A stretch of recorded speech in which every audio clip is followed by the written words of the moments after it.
Good morning and welcome to ফোরলি। সকলকে স্বাগত জানাচ্ছি আজকের ব্লগে। আশা করি তোমরা সবাই খুব ভালো রয়েছো, আমরাও ভালো আছি। আর আজ বৃহস্পতিবার, এখন ঘড়িতে বাজে ভোর 4:45। অনেক দিন হয়েছে যে এরকম টাইমে মানে এরকম টাইমে ব্লগটাকে স্টার্ট করিনি, তাই ভাবলাম যে না, আজকে একটু হাতে টাইম পেয়েছি, তোমাদেরকে আর্লি মর্নিং উইশ করি। এই আর 15 মিনিট বাদেই আমার শিফট শুরু হয়ে যাবে। তো যাই হোক, শর্মিষ্ঠা বেবু তো এখনও ঘুমাচ্ছে, ওদেরকে এখনও ডাকার টাইম হয়নি। ওদেরকে ঠিক সময় মতন ডাকা হবে, প্লাস ওরা নিজেরও অ্যালার্ম দিয়েই শোয়। উঠে পড়বে, তারপরে তো যা আমাদের ডেলিকার রুটিন, বেবোর স্কুল যাওয়া, শর্মিষ্ঠার বেবোর জন্য সমস্ত টিফিনের প্রিপারেশন করা, তো এগুলো তো থাকবেই। যাই এবার বসি কাজে, তারপর আবার পরে দেখা হচ্ছে তোমাদের সাথে যখন চা খাবো। আমি গুড মর্নিং আমার তরফ থেকেও সকলকে গুড মর্নিং। আবার চামড়া শুকিয়ে শুকিয়ে কি অবস্থা হচ্ছে, ড্রাই হয়ে, তার মধ্যে সর্দি লেগেছিল, নাক পুষতে পুষতে এই সব জায়গাগুলো। আজকে শরীরটা একেবারেই ভালো ছিল না, সেই জন্য বেবোটাকে আর স্কুলেও পাঠাতে পারিনি, কারণ লাঞ্চ এগুলো তো বানাতে হবে আমায়। সৌরভ না হয় ব্রেকফাস্টটা ম্যানেজ করে দেবে, এখন তো জাস্ট স্টার্টিং, সেই জন্য সেরকম না, প্র্যাকটিক্যাল নেই বললো আজকে। মানে আমি উঠতেই পারছিলাম না, এত শরীরটা ভালো লাগছিল না। এখন এক্সাম টাইম, আসলে কী বলতো, ওদের পরীক্ষা হচ্ছে, আমার তো টেনশনটা বেশি, কি লিখছে, ঠিক লিখছে কি না, তাতে শরীর খারাপ হচ্ছে কি না কে জানে। টাইম বাড়িয়ে দিয়েছে, ডিউরেশনটা বাড়িয়ে দিয়েছে, 2.5 ঘন্টা থেকে 3 ঘন্টা করে দিয়েছে, কোশ্চেনও সেরকম বানিয়েছে। দরকারটা কি আমি তো বুঝি না, প্রয়োজনটা কি? দেখাতে চাই যে ইন্ডিয়ান এডুকেশন সিস্টেম সাংঘাতিক। সবাই তো এক্সট্রা অর্ডিনারি স্টুডেন্ট না, সবার কথাটাই মাথায় রাখতে হবে। একটা বছর যদি একটা বাচ্চার নষ্ট হয়ে যায়, ওর থেকে খারাপ জিনিস আর কিছু হতে পারে না, সেই বাচ্চাটার জন্যও, তার বাবা মার জন্যও। ইন্ডিয়াতে, মানে ইন্ডিয়াতে কি, আমি ব্যাঙ্গালোর কথা বলছি, কলকাতাতেও আছে, আমি দেখেছি, পার্সেন্টেজ নিয়ে ভীষণ মাথা ব্যথা। আমরা যখন স্কুলে পড়ি, আমাদের স্যাররা বলতো মার্কস দিয়ে কারোর মানে ক্যাপেবিলিটি, এলিজিবিলিটি বা ইন্টেলিজেন্স মার্ক করা যায় না, মাপা যায় না। আমাদের বেলায় এগুলো দেখিনি ভাই, আমাদের বেলায় এগুলো কখনো আমাদের বাবা মায়েদের বাবাদের তো মাথাতেই কিছু আসতো না এসব। নিজের মেয়ে কি করছে সেই নিয়ে ব্যস্ত, অন্যের মেয়ে কি করছে কোনো মাথা ব্যথা নেই। আমরা সেদিন যে মানে আমাদের যে এক্সপিরিয়েন্স হয়েছিল ছোট থাকতে, সুপার ন্যাচারাল যে এপিসোডটা আমাদের, দিল্লি থেকে একজন আমাদেরই ফ্যামিলি মেম্বার উনি হয়েছেন, অর্পিতা, অর্পিতা দিদিভাই, হ্যাঁ অর্পিতা দিদিভাই বলছি, আমি সকলকে দিদিভাই বলি, তোমাকেও দিদিভাই বললাম আর তুমিই বললাম, হ্যাঁ তুমিও রিলেট করেছো, এরকম আছে গো, অনেকেই রিলেট করবে, এরকম হয়, প্রকাশ করার জায়গা পায় না, বা কি আমরা, এটা যাদের সাথে জিনিসটা এরকম হয় না, এক্সপেরিয়েন্স করে রিলেট তারাই করতে পারবে। হ্যাঁ, উনিও, তুমিও বলেছো, মানে কমেন্ট করেছো যে হ্যাঁ পুরো রিলেট করতে পারছিলে যে তোমার সাথেও এরকম মানে হয়েছে। আর পারমিতা, আমি বলবো তুমি কি একবার, জানি না তুমি কোন হসপিটালে করেছো বা কোন ডাক্তার, সেই যদি ভালো হয় তাহলে খুব ভালো, নয়তো তুমি কিন্তু ডক্টর রীতা মুখার্জিকে দেখাতে পারো, মানে যাকে আমরা দেখাই, উনি কিন্তু ম্যাম কিন্তু ভীষণ ভালো। মানিপাল মানিপাল, হসপিটাল, হ্যাঁ ডোমলুরে যেটা, ম্যাম কিন্তু সত্যিই খুব ভালো, ওনার চেম্বারও আছে, চেম্বারটা কোথায় ঠিক জানি না, ঠিক আমরা তো কখনো যাইনি, কিন্তু ম্যাম কিন্তু সত্যিই খুব ভালো, তুমি যদি চাও তো ম্যামের একবার দেখাতে পারো। দাঁতের সমস্যায় আমি প্রচুর ভুগেছি। তো যদি তুমি চাও তুমি কিন্তু ডক্টর রীতা মুখার্জি দেখাতে পারো, ম্যাম সত্যি ভালো, যদি মনে করো যে অসুবিধা হচ্ছে তোমার তাহলে।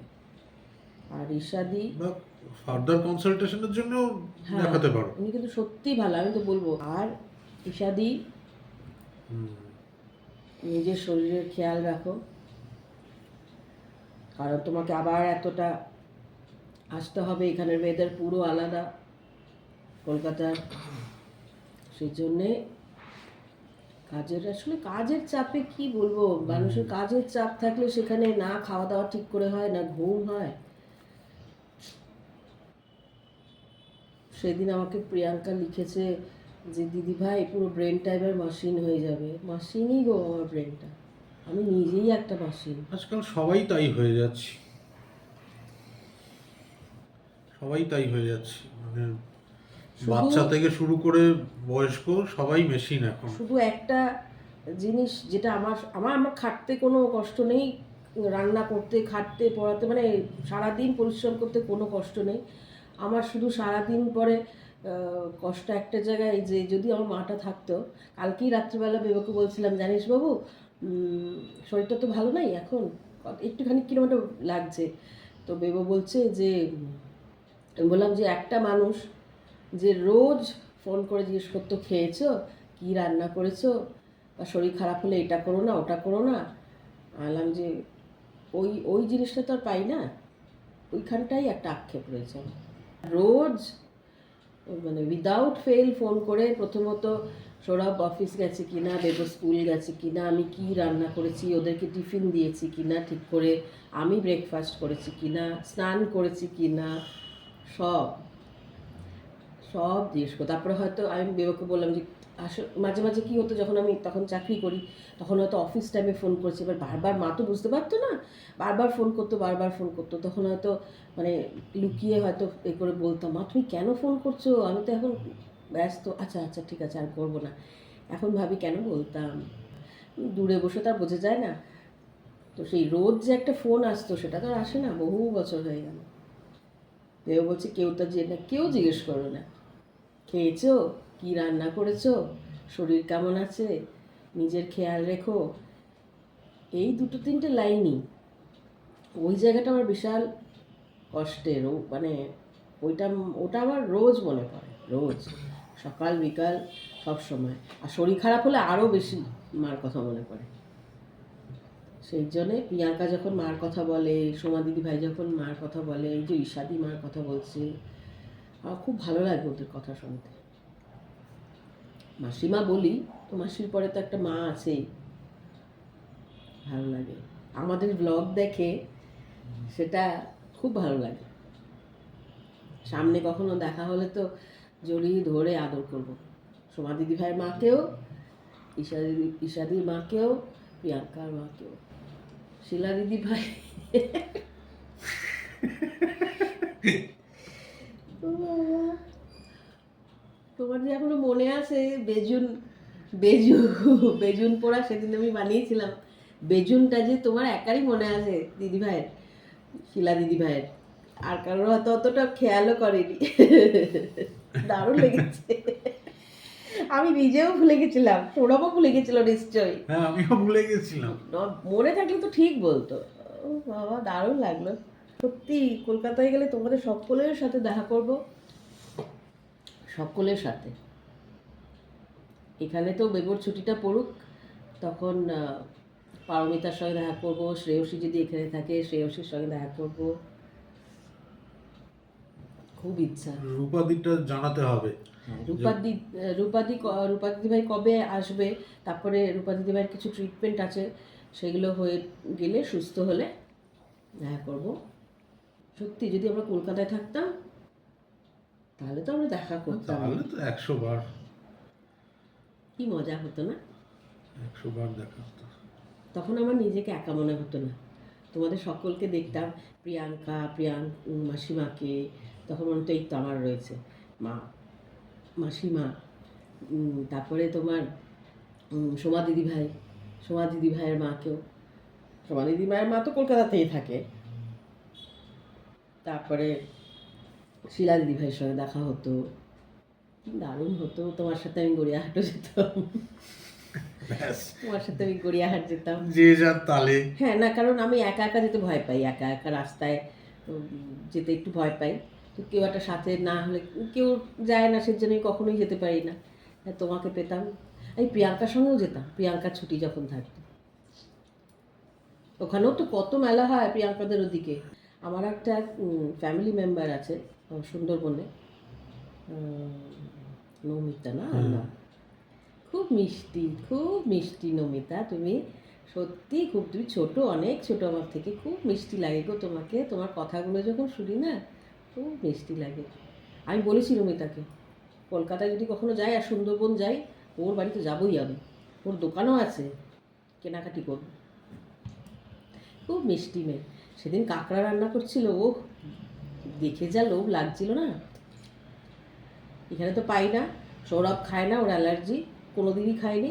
কলকাতাতেও শ্বশুরবাড়িতে কখনো আনতে দেখিও নি, আমাদের বাড়িতে হতো, দারুণ লাগে।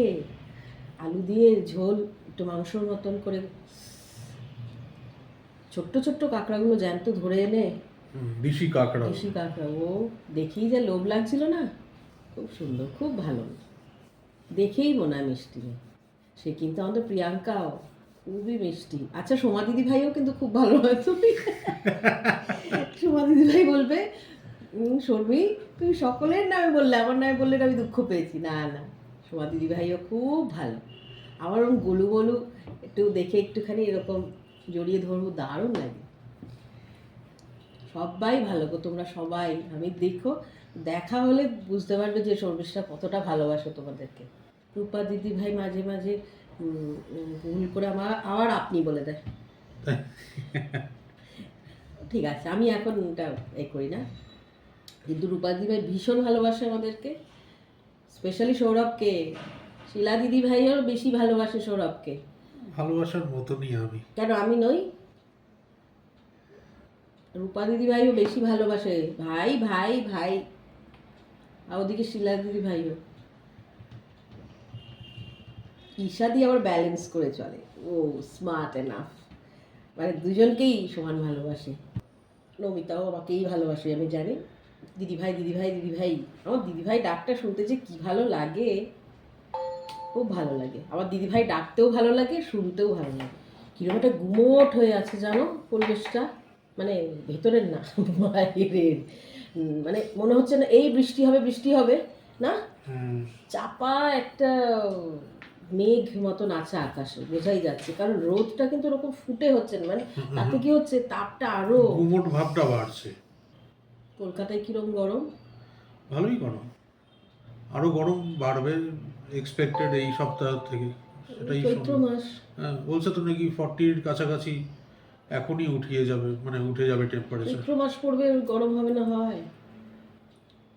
বাবা, প্রিয়াঙ্কা কলেজ টলেজ যাবে, ভালো মতন জল, গ্লুকন ডি এইসব নিয়ে যাবে, আর ডাবের জল আর এখন খাবে। ডাবের জলের এখন সাংঘাতিক ডিমান্ড। গ্লুকন ডি নিয়ে খাবে বাবা, এই রোদ্রের মধ্যে যাতায়াত করবে। গরমটা ভীষণই বাজে, মানে এই রোদ্রের তাপটা। ঈশাদিকেও খুব সামলে থাকতে হবে, কারণ প্রচণ্ড গরম। এই তো একদম খুব পুরো ঠান্ডা ঠান্ডা, জায়গা। হ্যাঁ, খুব ঠান্ডার জায়গা থেকে একেবারে গরমে সেখানে বেশ ওই ডাবের জল টল এসব খাবে, আর মায়ের কাছে থাকবে একদম বিন্দাস, ফিট অ্যান্ড ফাইন থাকবে গো দিদি। কবজি ডুবিয়ে যা ইচ্ছে তাই খাওয়ার। পাতলা মাছের ঝোল ভাত খাবে। কি বিদেশ থেকে 4-5 দিনের জন্য গিয়ে পাতলা মাছের ঝোল আর ভাত খাবে? ওটাই অমৃত, মায়ের কাছে ওটাই অমৃত। তোমার মতো সবাই কি শুধু মাটন আর খায় নাকি? ঈশাদি খায় না মাটন, ঈশাদি ভেজ ভালোবাসে, জ্যান্ত মাছ ভালোবাসে। পাতলা মাছের ঝোল, এখন পটলও উঠছে, আহা, আলু পটল দিয়ে ঝোল জমে যাবে। কি তুমি তো আর খাচ্ছ না, তোমার মুখটা শুকিয়ে যাচ্ছে কেন? তুমি তো আর খাচ্ছ না, মানে একটু পাতলা ঝোল বললেই মুখটা শুকিয়ে যায়। এদিকে আবার বলবে গরমে পাতলা ঝোল খাওয়াই ভালো। ঘড়িতে বাজছে এখন দুপুর 3টে, আর আজকে অফিসের কাজ একটু তাড়াতাড়ি ওয়াইন্ড আপ করে নিলাম। তার একটাই কারণ হচ্ছে শর্মিষ্ঠার শরীরটা একটু ডাউন। সকালেও ও চা খেয়ে তারপরে গিয়ে শুয়ে পড়েছিল, আমিও আর ডাকিনি। তো এই কিছুক্ষণ আগে ঘুম থেকে উঠে আমি বললাম যে তুমি যাও ভালো করে স্নান করো। আমার স্নান কমপ্লিট। ওকে বললাম যে তুমি যাও স্নান করো, স্নান করে তারপরে আর খাওয়ার বাইরে থেকেই অর্ডার করে দিয়েছি আমি সুইগিতে। ওই যা খাই, আজকে তো এমনিতেই আমাদের ভেজ, সেই জন্যে ওই নন্দিনী থেকে সাউথ ইন্ডিয়ান মিল অর্ডার করেছি। আর আলাদা করে রান্নাবান্নার চাপটা বলেছি যে আজকে নিতে লাগবে না, এবেলাটা তো হয়ে যাক, রাত্রে দেখা যাবে। এবেলাটা এই দিয়ে ম্যানেজ হয়ে যাবে, সেই জন্যই অর্ডার করা হয়ে গেছে, চলে আসবে খাবার একটু পরেই। এই আর শরীর মানে ডাউন, কি বলবো, এক তো ওই পোলেন অ্যালার্জি যেটা ব্যাপারটা রয়েছে সেটা তো আছেই, প্লাস ভীষণ রকমের স্ট্রেস। আসলে কিছুই না, সমস্ত স্টুডেন্টদের পরীক্ষা চলছে, এমনি ক্লাসেরগুলো তো একরকম রয়েছেই, ফাইনাল পরীক্ষা সবার। বেশি স্ট্রেসড আউট হচ্ছে যারা বোর্ডস দিচ্ছে তাদেরকে নিয়ে, প্রচণ্ড প্রচণ্ড স্ট্রেসড আউট। আসলে কিছুই না, আগের ম্যাথস পরীক্ষা ছিল, আনএক্সপেক্টেডলি কঠিন পেপার বানিয়েছে, মানে এতটাও টুইস্টেড কোয়েশ্চেন, কঠিন কোয়েশ্চেন এক্সপেক্ট করা যায়নি। তো ওইটা নিয়েই বেশি ভেবে ফেলেছে, কারণ ম্যাথস তো হয়ে গেছে, আরও দুটো যে সাবজেক্টগুলো বাকি, ফিজিক্স কেমিস্ট্রি এগুলো, সেগুলোও রয়েছে এখনও। তো সেগুলো নিয়েই চিন্তায় রয়েছে, কীরকম কী কোয়েশ্চেন আসবে, আরও কতটা ভালোভাবে এদেরকে তৈরি করিয়ে দেবে এই কয়েকদিন, মানে আর চলছেই পরীক্ষা অলরেডি, এইটুখানি সময়ের মধ্যেই কীভাবে কি তৈরি করিয়ে দেবে ওদেরকে, এই সমানে মাথায় ঘুরপাক খাচ্ছে ওর। আমি যে বলবো যে আজকে একটা দিন রেস্ট নাও, সেটার কোনো চান্সই নেই, আর ও করবেও না সেই কাজ, যতই বলি। এই এই বিষয়গুলো নিয়েই ভীষণ রকমের চিন্তিত হয়ে পড়েছে। দেখা যাক, আপাতত খাবারটা আসুক, খেয়ে বলেছি, খেয়েও তুমি আবার গিয়ে একটু কিছুক্ষণ হলেও ঘুমাও। সকালবেলা ব্রেকফাস্ট করেও ঘুমাচ্ছিলই, আমি ইচ্ছে করেই ডাকিনি ওকে, এখনও খাওয়া দাওয়া করে আমি বলেছি একটু রেস্ট নাও, বলছে তো ভীষণ মানে চোখ মাথা ঘাড় দিয়ে সব দিয়ে ব্যথা করছে। এটা কিছুই না, এটা স্ট্রেস ছাড়া অন্য কিচ্ছু না। তো এই পরীক্ষাটা সবার ভালোভাবে হয়ে যাক, তবে গিয়ে তো আগের দিন তোমাদেরকে বললাম যে আমি বলেই রেখেছি যে একটা সপ্তাহ মিনিমাম তুমি সবাইকে ছুটি দাও, তুমি নিজেও ছুটি নিয়ে কিচ্ছু করতে হবে না, স্রেফ বাড়িতে থেকে কমপ্লিট রেস্ট নাও। ভীষণ রকমের দরকার ওর রেস্টের। কিন্তু দেখি এখানে কি যায় ওর ওপর, তো সেই জন্যই বলেছি যে দরকার ওইটা। যেরকম বললাম, আমাদের লাঞ্চ চলে এসছে, এইমাত্র ডেলিভারি দিয়ে গেল, দেখাচ্ছি তোমাদেরকে। এই যে একেবারে প্যাক করে দিয়ে গেছে। শর্মিষ্ঠা স্নান করে বেরিয়েও পড়েছে, ও আসুক তারপরে এগুলো একে একে বের করে সব ঢালা হবে। দেবুকে বললাম খুলে রাখ, মামা আসুক, তারপর মামা এসে সব বের করবে। আবার কে এখানে বেবু সব খাবার বের করে রেখেছে ব্যাগ থেকে, কোনটায় কি আছে এখন জানি না, মানে যা থাকে তা তো জানি, সাম্বার রসম, তারপরে একটা ডাল, ওইটা সবজি থাকে, তারপরে ওখানে ঘিয়ের প্যাকেট, চাটনি আচার, এটাই পাঁপড় রয়েছে, আর রাইসের কন্টেনারও রয়েছে। বসে পড়েছি খেতে।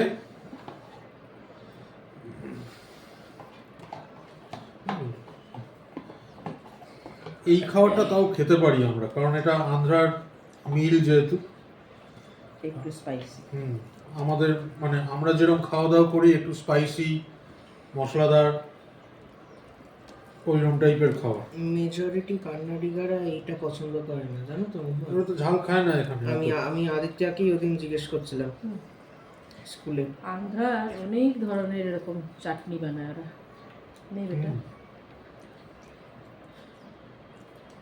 আজকের সবজিতে দিয়েছে হচ্ছে এগুলো কি শিম বোধহয় না? ক্লাস্টার বিন, ওই সরু সরু হয়, এগুলো ক্লাস্টার বিনই বলে। শরীর খারাপের মধ্যে আর নিজেকে রান্না করতে হয়নি, এটাই অনেক বাঁচোয়া। না শরীর খারাপ সেরকম কিছু না গো, কিন্তু একটুখানি মানে একটু প্রেশারটা হয়তো একটু কিছু একটা হচ্ছে, টেনশানে। বাচ্চাগুলোকে তো ভালোবাসি, ওরা যদি ভয় পায় বা কি, আমার একটুখানি চিন্তা হয়। তোমার এখনো সময়টা বেগর পরীক্ষার কথাই মনে পড়ে, বলো। আগের বছর ঠিক এই টাইমেই আমরা তখন আরও ভেজ মিল প্রচুর খেয়েছি বলো। প্রচুর খেয়েছি। কারণ আমি সকালবেলা 7:30টার সময় বেরিয়ে যেতাম বেবকে নিয়ে, আসতাম তো সেই 2:30-3 এরকমই বাজতো না, 3টে 3:30 এরকমই কিছু একটা বাজতো। আর কোনো সময় এক আধ দিন ও রান্না করে রেখেছিল, কিন্তু নিজেই বলছে যে ওই রান্না খাওয়া যায় না। আমার বানানো রান্না আমি একমাত্র বোধহয় ভালোবেসে খেতে পারবো, কারণ যেহেতু আমি বানিয়েছি। না না গো, নিজেও খাইনি, আবার ওটাকে আমি ঠিক করেছিলাম রাত্রেবেলা। হ্যাঁ, পনির বানিয়েছিল, পনির এতটাই নিউট্রেলা না ওমা? পনিরটা ভালো বানিয়েছিল, কিন্তু খুব শুকনো করে ফেলেছিল। নিউট্রেলা যা বানিয়েছিল সেটা নিজেও খেতে পারেনি, পনিরটা তবু আমরা খেয়ে মানে নিয়েছিলাম। আচার দিয়ে দিয়ে খেতে হচ্ছে তবে গিয়ে রান্নার টেস্ট পাচ্ছি, এতটাই প্যাথেটিক। যদি ননভেজ, আগের দিন রাত্রে সেই মাছের ঝোল করে ফ্রিজে রেখে দিয়েছিলাম, পরের দিন সৌরভ শুধু গরম করেছিল। আর আমার তো রাইস কুকারে ভাত হয়। ওইটা পেরে যাই আমি, কারণ ওখানে ম্যানুয়াল ইন্টারভেনশন খুব কম থাকে, ওইটা পেরে যাই, ওটা কোনো ব্যাপার না। সাম্বার দিয়ে খাওয়া শেষ, এবার শেষ পাতে আমি একটু রসম খেতে ভালোবাসি, ওই জন্য ওইটাই নিয়েছি। একটু খেয়ে দেখো। কি রসম দিয়ে রসম বলছি, তুমি তো সাম্বার খেলে না, সাম্বার তো ভালোবাসো তুমি। আরে একটু খেয়ে দেখো না, ওইটা ওইখানে একটু এই ভাত আছে, এইটুখানি নাও ভাত না। তোমার জন্য রাখছি, খেয়ে দেখ। তোমার পাতে তো জল ঢেলে ফেলেছো, এইখান থেকেই নাও না একটু।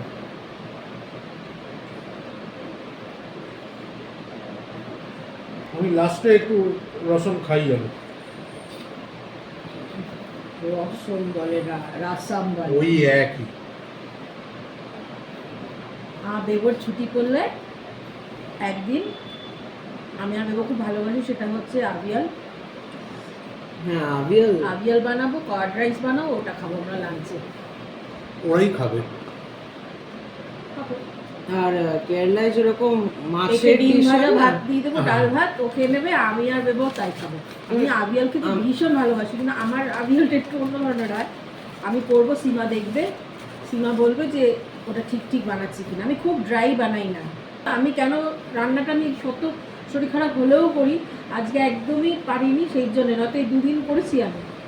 আর কারণ কিছু হলেই বলবে আমি রান্না করছি, মানেটা কি জানো, ওই আলু সেদ্ধ বাটার ভাত, আলু বাটার তো নেই এখন, ওইটা তাহলে ঘি দিয়ে খাবো। আমি এই জন্যেই যে না, তার থেকে পেট ভরা নিয়ে কথা।